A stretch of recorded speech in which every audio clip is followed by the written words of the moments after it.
Hi and welcome back to the channel. As always, I'd like to thank those of you who've liked the videos and have subscribed to the channel. Thank you very much. I'll keep making the videos if you keep watching them. I'd like to say a quick shout out to Harp, Salmon and the rest of the team at Just Air Guns where I purchased this. I'll be demonstrating it shortly. And as always, I'd like to say a huge shout out to my good friends Steve, Dennis, and of course Jeff, the cheeky scouser at Afton Indoor Range, where I'm here today. So, I purchased this. It is the Trimex Tacto. Now this is the 177 version, and why have I gone for this? Well, to be fair, I saw it and I thought, I was just fascinated by it, to be fair. I thought this looks like a really interesting air rifle to review on the channel, and pretty much I contacted the guys and here it is now. It comes in 177 and 22, I believe. What we'll do is, as we always do with the channel, we'll have a look at what you get in the box. I'll do a tour of the rifle itself from initial impressions, and then what we'll do is we'll pause the vid, scope it up, and we'll try it out at the full range, say 25 meters or something. So here's the instructions. It's branded in the UK Trimex arms, but I know that if you were to purchase this abroad, it's called the Tacto. It's called the Nixan Tacto, but over here it's Trimex arms that have got the license for it. So here we have a basic booklet just describing about the gun, and then over here the different rifles in this particular range. I was also fascinated by this one as well, the Archero, and then on the last page we have the Tacto over here, and then we've got some specific information which are related to some of the rifles in the range over here. The magazine, I'm sure, is universal, so it's one of those where you rotate it and then you flip it, add a pellet in reverse and then rotate backwards. I'll demonstrate that shortly. And then we've got some different diagrams here for the magazine, the receiver and mechanism, and then finally notes and records. You also get this laminated sheet with test results on it, and it says estimated power 660 to 685 FPS, 14 joules, essentially 10.9 foot-pound. However, just as we close down over here, there is a average velocity of 528 feet per second, a maximum velocity of 661 feet per second. And then over here, we've got essentially some measurements over here, 661, 661, 658, 658. So what's interesting is, let's get this over the chrono and see if it's shooting around this at 661 FPS, or if it is shooting at more of its average velocity. So I'm interested to see whether or not the card has captured more of a maximum velocity spread versus the average velocity. But it's nice that you get that test card, but let's see how it performs compared to the test card itself. You also get in the box, which comes with it, by the way, this hard case, it is pretty cool. I'll talk about that in a second. You get these front and rear sights, which are attachable over here, and they are adjustable. So I think they're pop-up, but I've left them off for now because I plan on scoping up the rifle. You also get two magazines in the box over here. This is the 177 version. So over here, I'm not too familiar with how many pellets go in yet, but we'll do that through the test. So they rotate like that. You drop your first pellet in there, and then you go essentially round here. That should keep it in place, and then that drum should fix in place, so it allows you to drop the other pellets. You also get a bag over here with some maintenance oil. You get various sets of Allen keys and O-rings.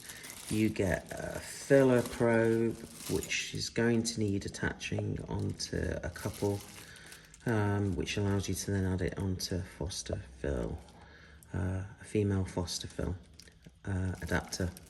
So that's something that we've got to be mindful of.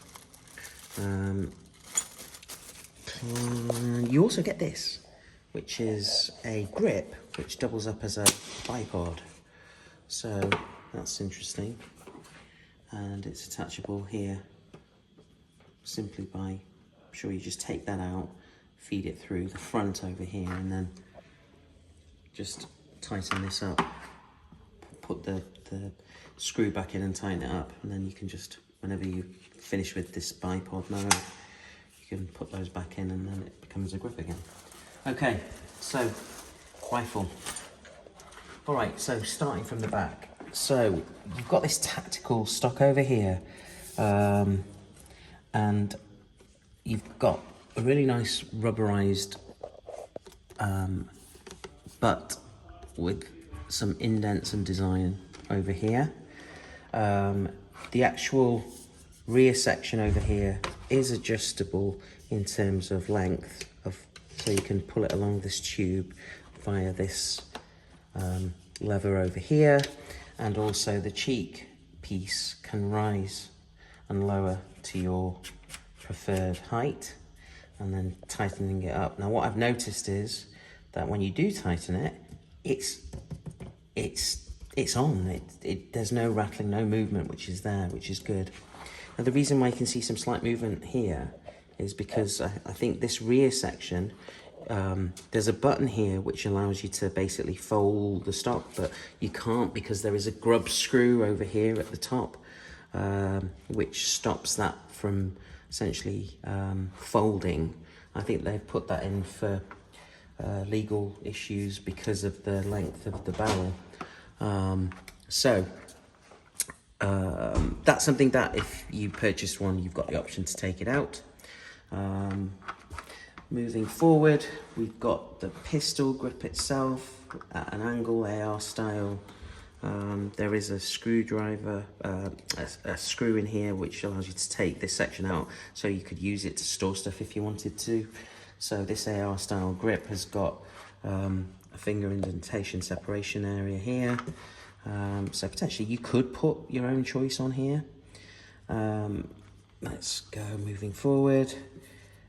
So this and this is all ABS, ABS, ABS, ABS, and the actual block aluminium. Okay, let me just reverse the rifle again this side as we take a look on this side of the action. So over here we've got the safety, which has got these defined clicks on there. Listen, there you go. Not so much in safe even, but in fire. Yep, but in safe, it's a little bit lighter. Hang on. There you go. So, put it in safe. You've also got a power adjuster here. Again, that's got kind of little defined clicks there. Okay. The cocking lever. Admittedly, this is really smooth, okay? Watch this. So as soon as you launch it there, there's a default position over here, which then allows you to just bring it back. Now, to be fair, whilst that is smooth, when I was cocking it there, it does take a little bit of effort to do that. And then when you put it back home, it stops here and then it goes home. Now I'm going to fire this and I'll talk about the trigger, okay? So out of the box, I found, once the trigger's got this really nice, essentially shoehorn item over here on the actual trigger unit itself, it feels like there are two stages to it. So let's do this. There's the first stage there. I'll put it into fire actually. There that's the first stage right there. And then I'm gonna go forward on the second, which out of the box takes a little bit of effort. Here we go. See that? Now I'll tell you, this thing has got a crack to it. It's definitely needs some form of moderator, silencer, whatever you want to call it, if you're obviously thinking about using this as a pest control or shooting it outside.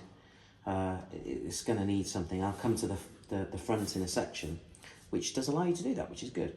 Let's try and dry fire it one more time, except in this position, okay? So, now that's a lot smoother. And then over here, that's the first stage, and then it feels heavy on the second. Like there, it's not instant, it's not like a really light trigger. But it's not very heavy either. Now, I think you can adjust this, although what's bizarre is that I can't see any holes in. Let's see if we can see it, just bear with me. Can we see anything in there? We can't see any trigger adjustment area over here.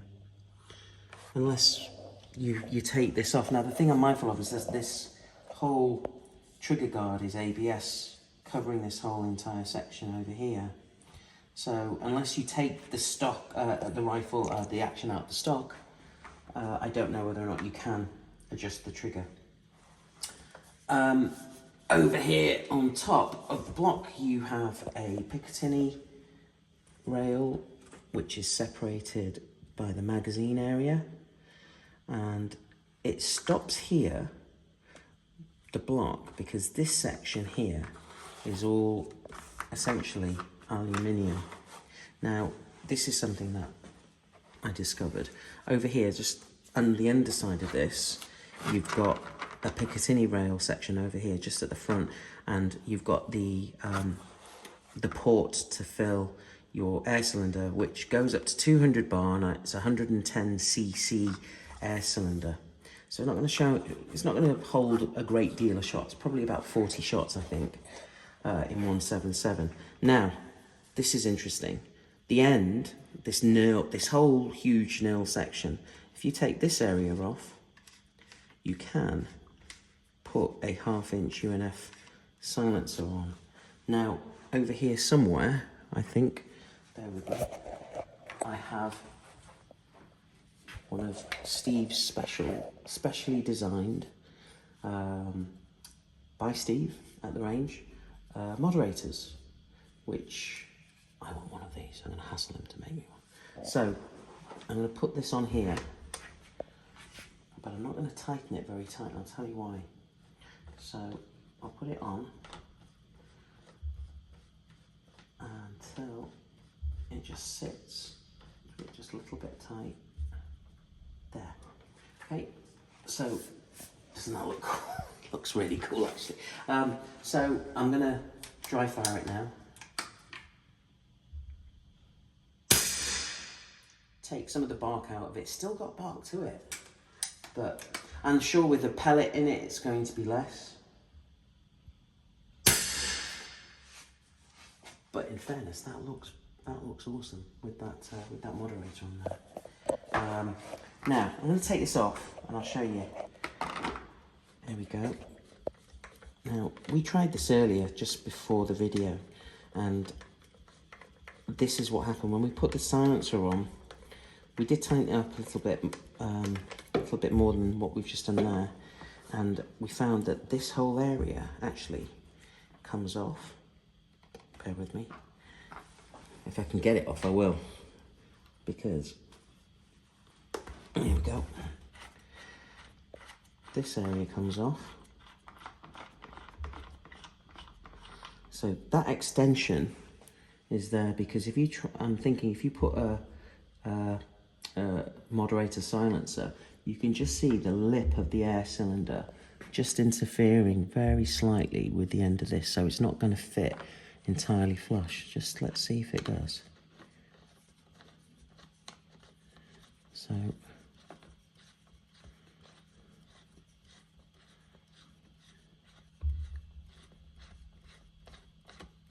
There you go. As predicted, it is interfering with the air cylinder. There's like a small gap there. I mean, whilst it is more flush, it's still right there. It's grinding up against the air cylinder there.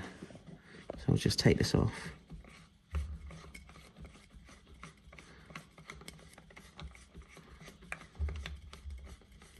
Okay. Now, whilst we're talking about this, just before I talk about the manometer, once you've taken this off, you can essentially remove this entire section, and you've got the air cylinder exposed, the barrel section exposed. You can, to be fair, you can shoot it like this. Okay? Not too dissimilar from an Air Max. It's not a crate. Anyway, I can't make up my mind. I think what we'll do is we'll go to default. We'll shoot it with this on. Even though we're going to put a scope on it, and we might need those extra Picatinny mounts on here. And we are going to shoot it without a moderator just to see how it performs. Okay, so we'll put the extension on here. So there, that keeps this on. And then we'll put this back on as well. There we go. At the end, we've got the manometer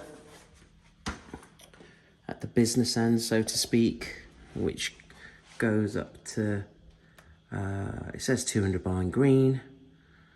So we're gonna have to fill this up before we do some shooting.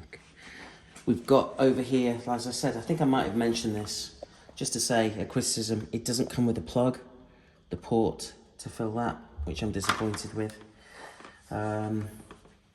Overall, first impressions are very nice. Yeah, I like it. The question is now, how accurate is it? Now, just before we did start the video, we put a barrel cleaner down it, so we did clean it. So now all that remains is to get this scoped up and then get on the range and see how it performs at distance. So we're going to stop this section of the video and then we'll resume when it's scoped up, back in the range, and we can see how it performs then. Back in a bit. Hi, just picking up from where we left off. I'm here at the 40-yard range with the Tacto-S. Steve's shooting again behind camera, and what we've done is we've basically scoped up the rifle. I put an L-Tech 6-44 by 44 scope on here, which is befitting this particular rifle because of the size of the scope. We've put Steve's homemade moderator on the front, and we've also taken out the contents of the bags that came with the Tacto. Steve's going to give a bit of a talk about what came with it, and also I want to highlight this particular piece of equipment. So what do you reckon, Steve? Over to you. Pass you the phone. Sure. So they supplied all the Allen keys that I needed to either adjust or remove the stock. They've supplied a complete set of O-rings, which is great. They've also supplied a Doughty washer which would fit between your adapter and the supplied fill probe. The pop-up sights, which are pretty good. They're ABS, they're well made, you know, properly adjustable. And then of course the little bipod, which Zuby will tell you about. But the interesting thing is these two copper discs. Now these are what are called bursting discs. So this rifle is rated to be set to 200 bar, and if you exceeded 200 bar by how much we don't know, one of these discs would burst. We haven't taken the stock off, but we're going to assume somewhere in this section here there'll be a nut, and you'll be able to see the copper disc through that, and if you exceed the pressure, the disc will burst outwards with a huge bang. But it will protect the inside of the rifle from being over pressure. So that's quite a nice feature. I've never actually seen that on the rifle. I've seen it on compressed air pumps for, you know, for putting air either directly into your bottle or pumping cylinders up with, but never actually on a rifle. So yeah, it's a nice little touch, and they supplied 2 of those. So I'm guessing if it goes once, you need to learn your lesson because you've got one more go there afterwards. Right. I mean, from your perspective of owning lots of different rifles, how often has this situation happened where you've seen essentially... I've never seen a bursting disc on a rifle. Never? Never. As I've seen it many times on air compressors where you can fill the rifle with it or fill a bottle with it, but not actually on the rifle. So they've been very conscious that 200 bars the limit. As I say, who knows at what point the bursting disc is going to go. Right. But yeah, interesting. And obviously supplied a little bottle of lubricant as well, which is a nice touch. Excellent. So, I just want to talk about this. I mean, as I said to you when we did the unboxing, it is what it is really, but we tried using this when we set this up and just did some zeroing, and this, in fairness, is not great because sure, you can count this, but it's not stable at all. You're definitely going to want to have something a lot more secure when you're shooting this particular rifle, when you're shooting off it. Another couple of things that I want to talk about are the shot count and the fact that, yes, this is an unregulated rifle. So, as I mentioned in the unboxing, it comes with 2 magazines, and I think they're 13 shot, I'm trying to remember, so you can just get just over 2 magazines worth, and you can see here from the chrono results that we captured earlier that the rifle slowly but surely over time starts to lose its power.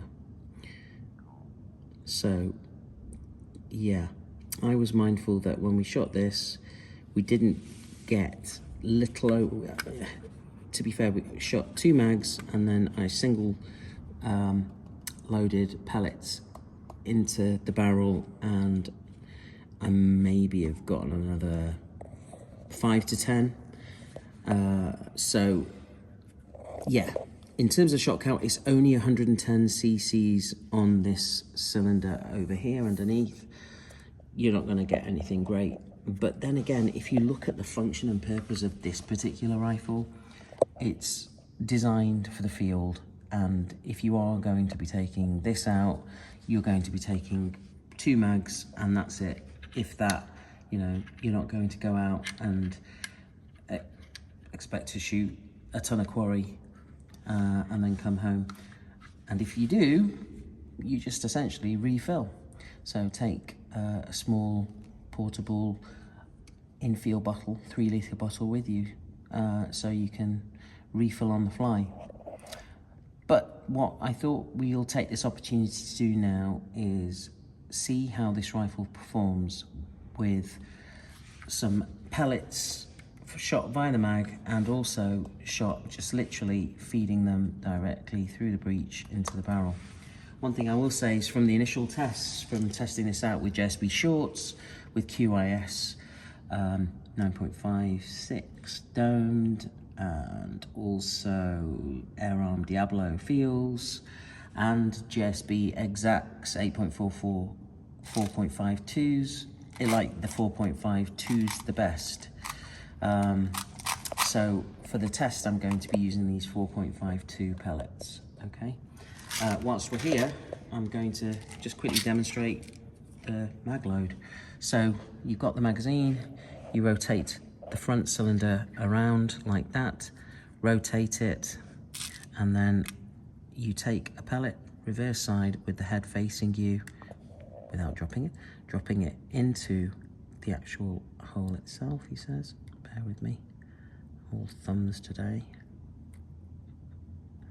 Okay, once that's there, just keep your finger there, over that, rotate the plastic circular cover in anti-clockwise direction and drop each pellet in at a time until the whole magazine is loaded. So we'll just go through 1, 2, 3, 4, 5. So while Zuby's just doing that, we'll just talk about this little power adjuster that's on the side of the rifle. And basically, if you turn it to the low setting, you can almost watch the pellet come out of the end of the gun. It's almost like an on-off switch. So we're thinking that you're going to be shooting this on the high setting. So if you're suddenly losing your accuracy, you need to check that you've not caught that and knocked it down to the lower position, because it's well, as we say, you can almost see the pellet come out of the end of the gun. It's that lower power, but it's on that. So 14 shots. What we're going to do is take that, shoot these 14 shots over here. I think what I'll do is I'll try and aim the 14 shots over here, and then I will maybe take another 10 shots over here, 5 to 10 shots, let's see, just using loading up the pellets myself directly into the barrel. So we're just going to put this out. So we're just going to put it out to 30 yards. Okay, loading.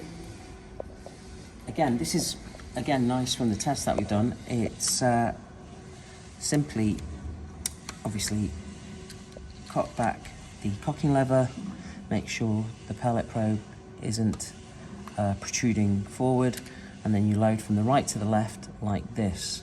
And there is a little magnet over here which does have a nice little click home when you do it, he says.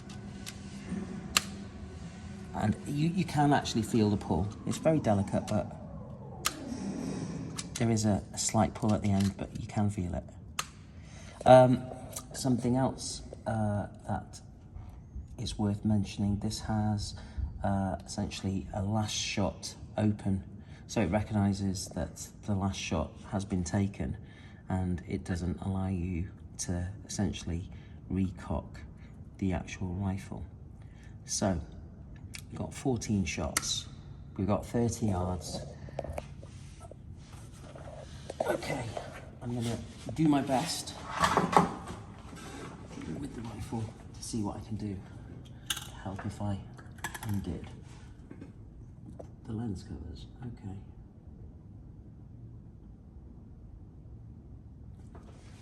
So just for additional help, I might use reinforce. Okay.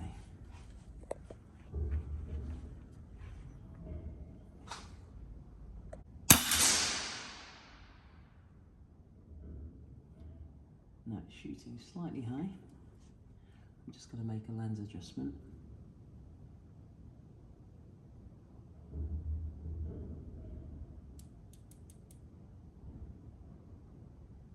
Okay.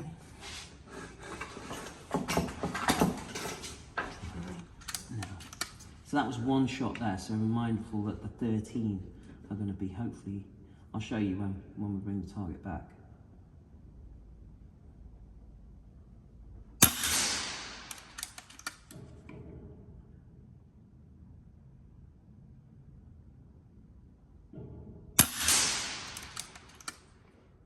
So far, so good. It's grouping quite nicely.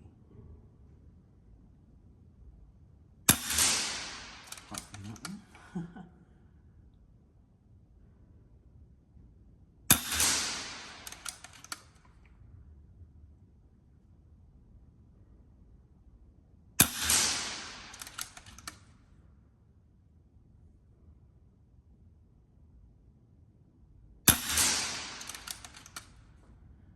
So far, apart from the first one for the 0 and the one I just commented on, they literally go in the same place.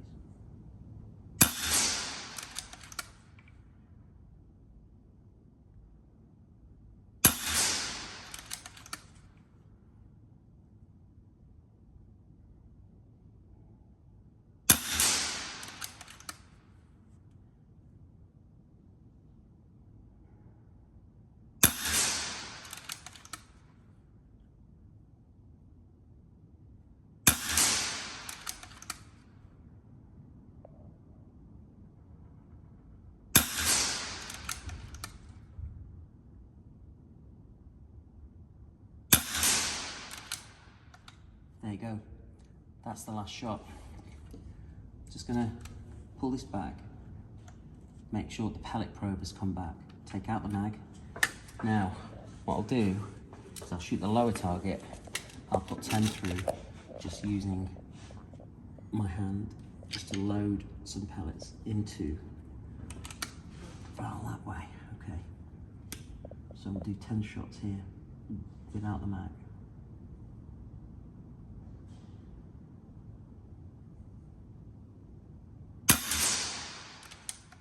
Okay, seeing a slight drop off already.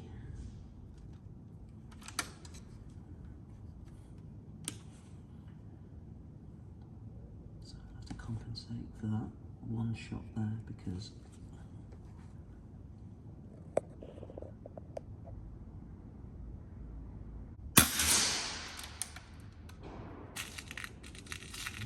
so that's 2.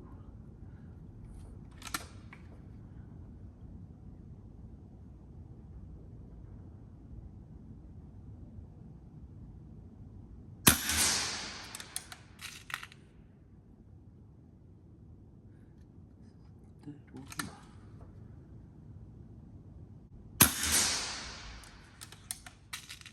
Interesting how the point of impact is shifting as there's not regulated rifle and it's losing air in the cylinder from shooting. The point of impact does shift.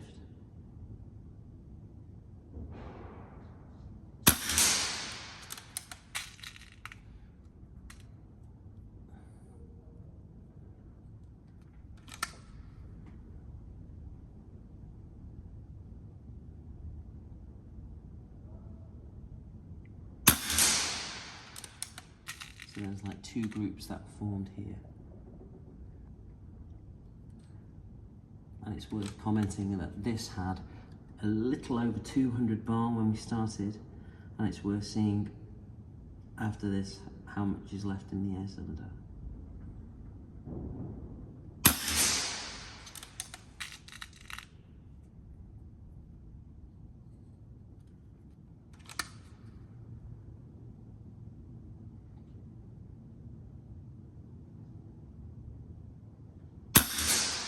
Right, the shots are really dropping off now.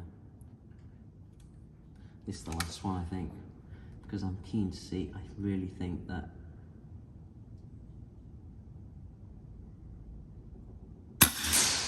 okay. Bring the target back and let's see up close and talk about this. Whilst the target is coming home, to make sure.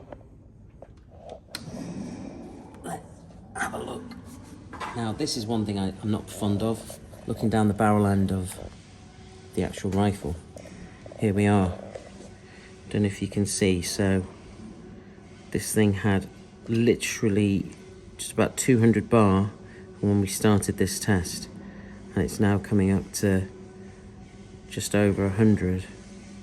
And as you're shooting, because it's not regulated, the point of impact was shifting.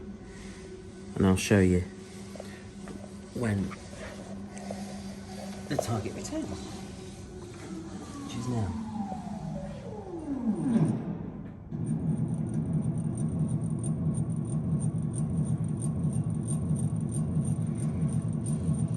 Okay.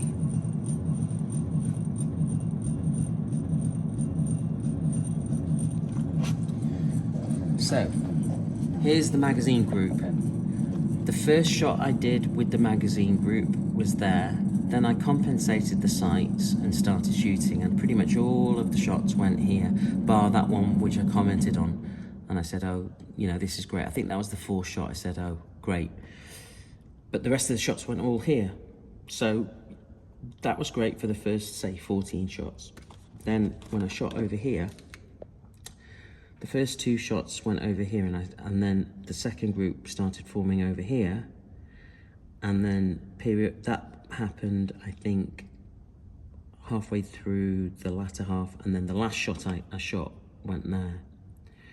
So interesting that as the rifle is losing air or air pressure, being mindful that the point of impact obviously shifts, because it's not a regulated rifle. But considering its function and purpose, you know, if you're going to take this out and you're going to essentially get 1 to 2 magazines worth of half decent shots or on target shots, that's, I guess, good enough for taking out into the field. So, what do I think of this? I mean, in fairness, I would say it's a budget rifle.